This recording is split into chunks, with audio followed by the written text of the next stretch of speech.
안녕하세요, 여러분. 오늘 저는 우리 모두가 살아가면서 겪는 아주 보편적인 감정, 바로 두려움에 대해 이야기해보려고 합니다. 그리고 이 두려움이 때로는 우리를 움츠러들게 만드는 비겁함으로 어떻게 변하는지, 마지막으로 우리가 이 비겁함의 굴레를 벗어나 진정한 용기를 어떻게 찾아갈 수 있는지에 대해 쉽고 재미있게 풀어보겠습니다. 해시태그 1부 두려움, 우리 마음속의 알림 스위치 5분. 상상해보세요. 뜨거운 주전자에 손을 대려다가 아 뜨거워 하고 움찔했던 경험, 아니면 높은 곳에 올라갔을 때 다리가 후들거렸던 순간, 이 모든 것이 바로 두려움이라는 감정입니다. 두려움은 우리가 위험으로부터 자신을 보호하기 위해 본능적으로 가지고 있는 알림 스위치와 같아요. 심장이 쿵쾅거리고 손에 땀이 나고 숨이 가빠지는 이 모든 몸의 반응은 우리에게 조심해, 피해 라고 알려주는 신호죠. 이 알림 스위치 덕분에 우리는 위험한 상황에서 자신을 지킬 수 있습니다. 하지만 때로는 이 두려움이 좀 다른 형태로 나타나기도 합니다. 특히 사람들 사이의 관계 속에서요. 바로 다른 사람들이 나를 어떻게 생각할까 하는 두려움입니다. 우리는 누구나 다른 사람들에게 좋은 모습으로 보이고 싶어 합니다. 칭찬받고 싶고 인정받고 싶죠. 그런데 동시에 다른 사람들이 나를 싫어할까봐, 비웃을까봐, 혹은 나쁘게 평가할까봐 걱정하기도 합니다. 이런 두려움은 크게 두 가지로 나눌 수 있어요. 첫 번째는 나쁘게 평가받을까 봐 두려워하는 마음입니다. 친구들이 내 이야기를 재미없어 하면 어쩌지? 발표하다가 실수를 하면 사람들이 나를 무시할 거야 하는 생각들 말이죠. 이런 생각들은 우리가 어떤 일을 시작하기도 전에 마음을 불안하게 만들고 결국 우리의 잠재력을 충분히 보여주지 못하게 방해합니다. 두 번째는 좀 더 의외의 두려움인데, 바로 좋게 평가받는 게 두려운 마음입니다. 칭찬받으면 부담스러운데, 이건 운이 좋았을 뿐인데, 사람들이 너무 기대하면 어쩌지? 하고 생각하는 거예요. 이런 사람들은 좋은 일이 생겨도 마냥 기뻐하지 못하고 오히려 그 뒤에 숨어있는 불편함이나 부정적인 면을 먼저 찾으려 합니다. 예를 들어 어떤 일을 잘해서 칭찬을 들으면 이건 우연히 잘 된 거야, 내 실력이 들통날까 봐 무서워하고 불안해하는 거죠. 긍정적인 평가마저도 자신을 힘들게 하는 두려움의 대상이 될 수 있다는 점이 참 아이러니합니다. 해시태그 2부 비겁함, 두려움의 가치는 선택 5분.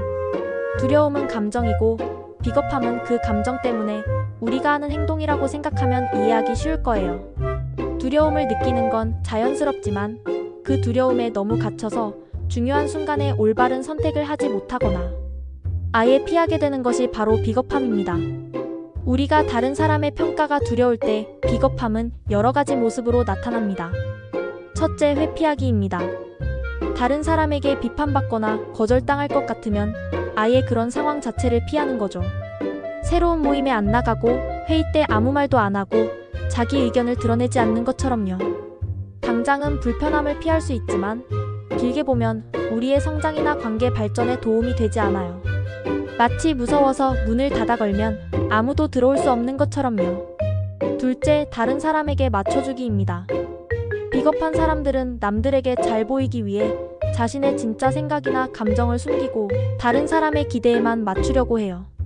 소위 착한 아이 콤플렉스나 예스맨이 되는 거죠. 이렇게 되면 진정한 관계를 만들기 어렵고 결국 자기 자신을 존중하는 마음도 점점 사라지게 됩니다. 거울에 비친 남의 모습만 줬다가 진짜 자기 모습을 잃어버리는 것과 같아요. 셋째, 남 탓하기 또는 자기 탓하기입니다. 나쁜 평가를 받으면 어떤 비겁한 사람들은 모든 걸 자기 잘못으로 돌리며 자신을 심하게 비난하고, 또 다른 사람들은 이건 다 저 사람 때문이야 라며 남을 비난하고 책임에서 벗어나려 합니다.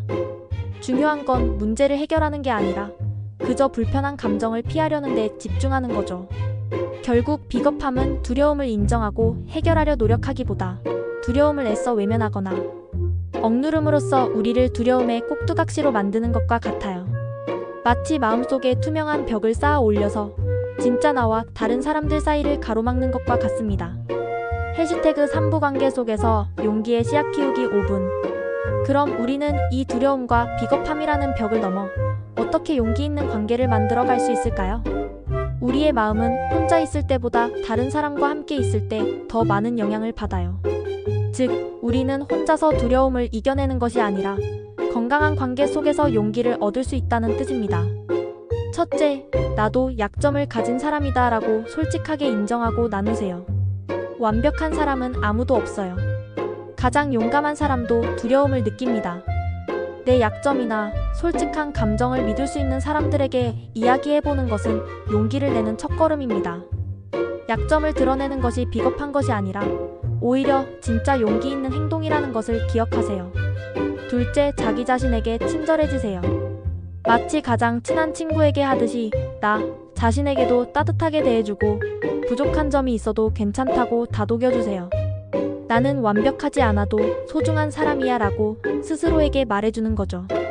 이렇게 자신을 이해하고 사랑하는 마음은 다른 사람들이 나를 어떻게 볼지에 대한 과도한 걱정을 줄여줍니다. 셋째, 나를 지지해주는 사람들을 찾아보세요. 우리가 힘든 상황에서 기댈 수 있는 친구나 가족이 있다면 두려움에 압도되지 않고 다시 일어설 힘을 얻을 수 있습니다. 마치 산을 오를 때 튼튼한 안전벨트와 로프가 나를 지탱해주듯 건강한 관계는 우리가 어려운 상황을 헤쳐나갈 수 있도록 돕는 든든한 버팀목이 되어줄 거예요.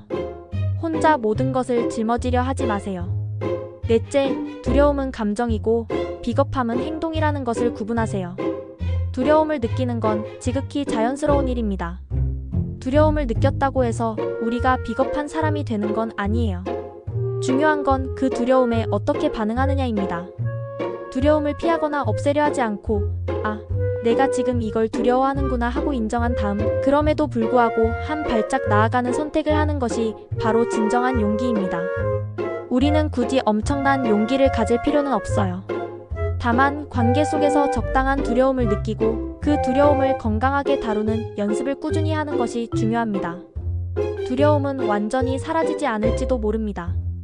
하지만 우리는 두려움 때문에 움츠러드는 비겁한 태도 대신 두려움을 마치 옆에 있는 친구처럼 여기고 함께 용기 있는 삶을 살아갈 수 있습니다. 오늘 이 강연이 여러분 각자의 삶과 관계 속에서 두려움과 비겁함의 의미를 다시 한번 생각해보고 작은 용기라도 내는데 도움이 되기를 바랍니다. 감사합니다.